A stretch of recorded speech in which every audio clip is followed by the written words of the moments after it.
Welcome to yet another edition of Politically Correct with our national editor, D.K. Singh. The question that we are taking today is, why is the BJP snubbing Karnataka CM Yediyurappa? We must have seen that how the three names that were sent by the state unit for Rajya Sabha were not taken up by the central leadership, and rather they suggested that two other names, those who are a little lesser known also. So what kind of message is the central leadership trying to give here?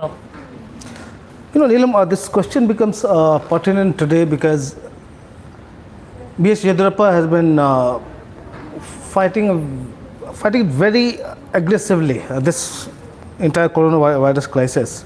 Now, if you look at Karnataka figures, right, it's pretty good, it's impressive. Now, Karnataka, which has a population of about 67-68 million, estimated population, has just about 5,921 cases, it's less than 6,000. Look at other figures. The positivity rate in Karnataka is just 1.47%. I was just calculating it. Mortality rate is 1.11%. And look at overall tests. It's about, only yesterday I think they crossed over 4 lakh tests. So it's not bad.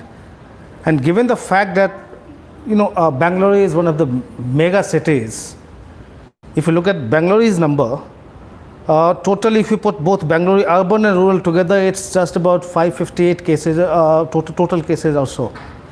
Of that, the active cases would be just about 220 or something. Right. And the number of deaths would be 20. So it's fabulous. You would expect the BJP High Command to actually appreciate B.S. Yediyurappa and extend all its cooperation and support. But the opposite because is your other BJP chief ministers are doing pretty badly. Look at the situation in Gujarat. Look at the situation in Madhya Pradesh. It's terrible. I mean, Ahmedabad, we have been talking about Ahmedabad, Surat, all these cities. But you see the party going after Yediyurappa. It's not a new thing. I mean, right after he took over, I think last year, right, after he destabilized Kumaraswamy government, and the BJP High Command was with him, although we were given to understand here that no, we are not with him. That doesn't happen. Yediyurappa had full support of the BJP High Command in dislodging Kumaraswamy. But after that, they have been very non-cooperative. In the sense, you saw how Yediyurappa had to wait for over 3 weeks to actually expand his cabinet. He was a one-man CM for over 3 weeks. He was unable to get an appointment with the central leaders. He actually sought appointment with central leaders, with, to be precise, the Prime Minister and the BJP President. Then, Amit Shah, for about half a dozen times, he could not get an appointment. So he has been snubbed right from the beginning. Now we understand that, okay, BJP has this unwritten code of conduct, like if you are over 75, you are not supposed to be holding a government post, and that's how we saw many senior leaders of the BJP lost out, be it in Delhi or be it in the central cabinet or in Yediyurappa cabinet actually. Yediyurappa is 78 today. But is that the only reason?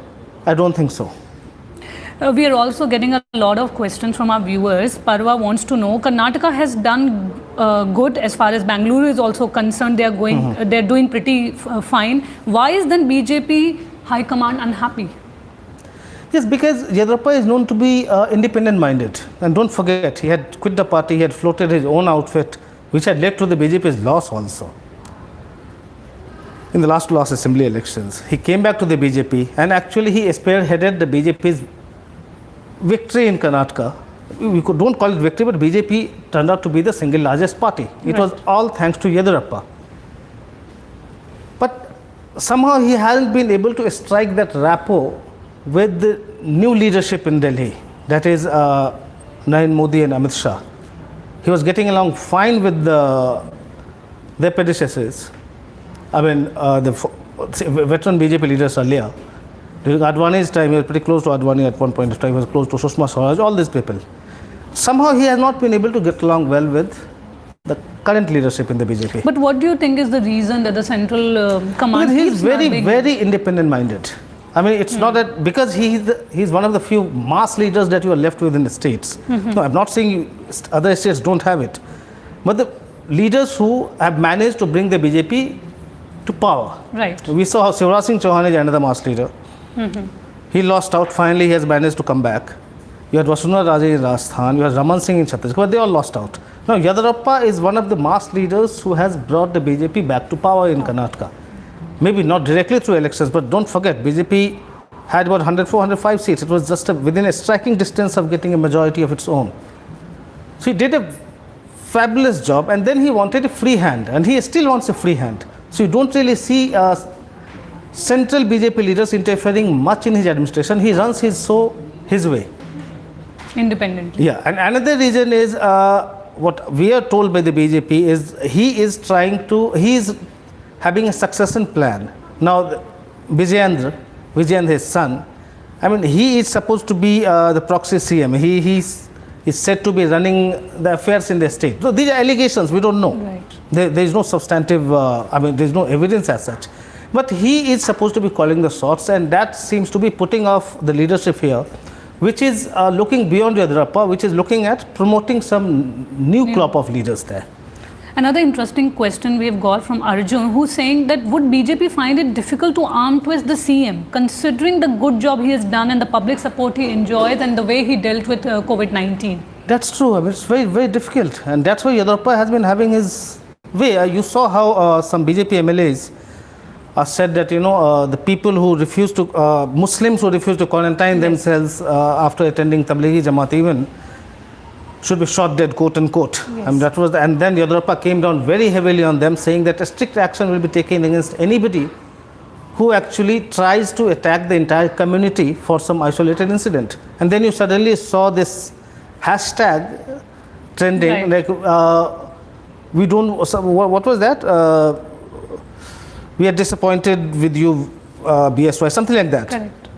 So the BJP went after him. Young BJP leaders are not very happy with him. The leaders who have the blessing of the High Command. So in Rajya Sabha by-polls, what you saw, the two New candidates who have been announced.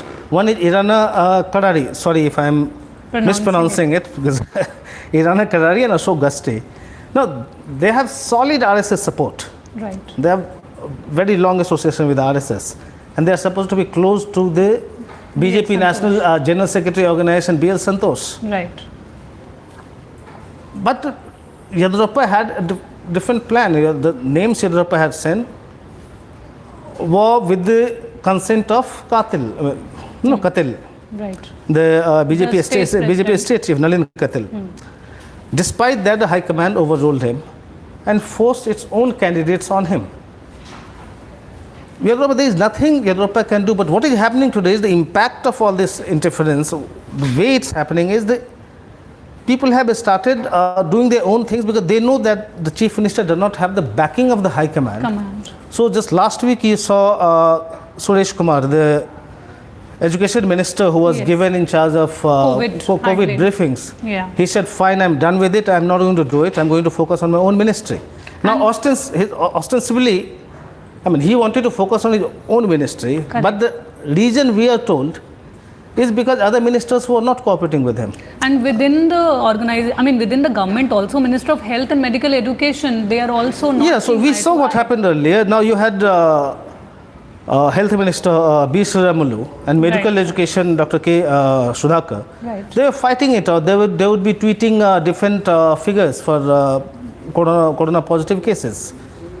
So they were publicly fighting it. That's how they were removed from there. Correct. And even this medical education, if you remember it right, it was with Ashwath Narayan, the Deputy Chief Minister. It was taken away from him. It was given to K. Sudhakar. And then K. Sudhakar started fighting with B. Sriramulu. So it was given to Suresh Kumar. Now Suresh Kumar has refused to brief the media. So you saw how the ministers were trying to kind of, fight it out among themselves instead of letting the CM decide how to go about things. Many are also seeing it as a sort of a rivalry between probably Yediyurappa and B.L. Santosh, is something that we've been asked. They have a long history. They have a long history. When Yediyurappa was the Chief Minister, first time, B.L. Santosh was State General Secretary Organization, and Santosh was, in the BJP, as you know, you have been covering the BJP, the General Secretary Organization post is very important because the person holding it is actually the sung person on deputation in the BJP. So for all important decisions, he has a sort of veto power, I would say, if not more. So from there, he has been brought to Delhi. And now he is seen as somebody who does not like Yediyurappa, and who is trying to trying to undermine him and somehow replace him with somebody younger. But you can't really blame B.M. Santosh for this, because other leaders in the party also are doing the same. Even before B.L. Santosh became General Secretary of the organization, Yediyurappa was being undermined all through from here. Right. It was only grudgingly that he was actually projected as a face in Karnataka in the last assembly election. They never wanted to project Yediyurappa as the face, because the BJP central leadership is looking for an alternative. Sir, do you think that the central command is their way of snubbing strong CMs, whether it is Yediyurappa, whether it is Vasundhara Raje in the past? Do you think that this is also an indicative of how the central leadership doesn't want very strong CMs? That's strange. That should not have happened. Actually, we have discussed it in the past. We call it this Congressization of the BJP, Yes, which has happened this in is the what past a lot of Karnataka leaders have past also 6 been years, and talking we saw about. the kind of impact it had, a long-term impact on the Congress. Now, Congress, the history, as you are familiar with, Indira Gandhi went after popular local leaders because she had a lot of trouble when she was coming up, and when she became the Prime Minister. All the syndicate members, how all these Congress veterans had gone after her. Party got a split twice. So Indira Gandhi had this background, and so she decided to weaken regional satraps. And of course, her son went on with this, and the entire Congress has gone on like this. As a result, that the Congress does not have any big face in most of the states now. And that's why Congress is in a shambles. The current crop of BJP leadership does not need to do that, because Narendra Modi's authority is supreme, unquestioned, and unchallenged. Nobody can challenge him. And the same goes for Amit Shah also. Right. Nobody can challenge your authority. Even if he is not the BJP president, you know how he is running the party.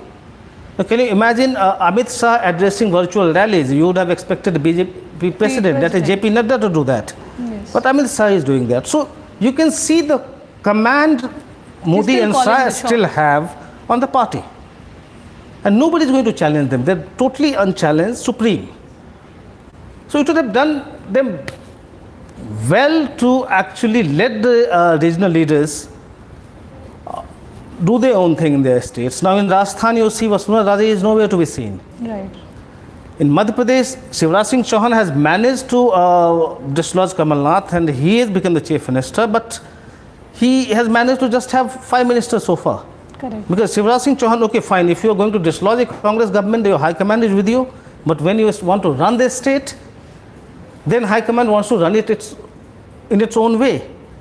So Shivraj Singh Chauhan also had to wait for over 3 weeks, you may remember, to get even the first batch of ministers, and he could get just 5. CM. So when the Madhya Pradesh is struggling with COVID crisis management, you see Shivraj Singh Chauhan fighting it out with just 5 ministers. It's like you tie the hands of your chief minister and ask him to fight it out, and then blame him if something goes wrong. Right. Another question that we've got is, if not Yediyurappa, who else do you think BJP can bank on in Karnataka, who is a seasoned leader with a reasonable amount of vote? I think they're looking at young leadership. There are many young faces emerging in Karnataka. Yeah, so you have somebody like, say, Nalin Katil. Right, the state president. State president. He is an emerging leader. You have Pratap Simha from Mysore. He's a young, dynamic leader. You have Tejasvi Surya, though he is very controversial, he is a first-time MP. But you have many new young leaders coming up. And you cannot blame the BJP High Command for promoting them, because every party needs to have younger crop of leaders. Yes. And B.S. Santosh has to be credited for bringing them up. But to promote them, do you need to undermine your veteran leaders? And is it the right time to do that is a big question. Right. So, another question we've got from Vinay Chavan, who's saying, where do you see young blood of Karnataka like Tejasvi Surya in the entire picture? You just talked about it, but how do you see him in terms of a long innings? They have a bright future, I would say, because they're all bright guys. I mean, be it Tejasvi Surya or Pratap Simha, we have been talking about all these people. They're young, dynamic, they understand politics, and you see them fighting on the streets. They don't do their politics from drawing rooms. But the fact is, they are still limited to their constituencies. Some of them say Simha Pratap Singh, for instance, is actually trying to expand his reach. But for Surya is very young. Nalin Katil, again, as state BJP president, I'm sure he spends more time there. His mass appeal will also grow. But right now, we are not clear who is the leader the BJP is actually grooming. Because earlier you had Anandkumar as an alternative. Right. Anandkumar is nowhere to be there. Now you saw Sadanand Gowda becoming a cabinet minister again. Yes. But Sadanand Gowda does not have any mass appeal. I mean, he cannot be your face. So among Lingayat leaders, for instance, now BJP's core vote bank is among Lingayats right now. And Yediyurappa remains their unchallenged leader. After Yediyurappa, who? I mean, you don't really have any bright Lingayat leader to take over the mantle. So that will be a big question. You undermine him, okay, fine, if once Yediyurappa is out, who is there to take over? Is there somebody with his charisma, his mass appeal to do that? I mean, right now, you don't have anybody. But you need to nurture them and probably see how they fare in the coming years. You just mentioned Anandkumar Hegde, and Gautam wants to know what about him. He's controversial but delivers well. Anandkumar, I'm talking about late Anandkumar. Okay. Yeah, but Anandkumar Hegde, yes, I don't think he's not even a minister now. I think he has fallen out with the High Command. High Command does not like him because he loves controversies. He has shown this great penchant for quoting controversies. Yes. Every now and then he says something. So he has been completely sidelined. He was a bright prospect for them. We were looking at him as a potential, successor. Not exactly a successor, but somebody who was in the lineup.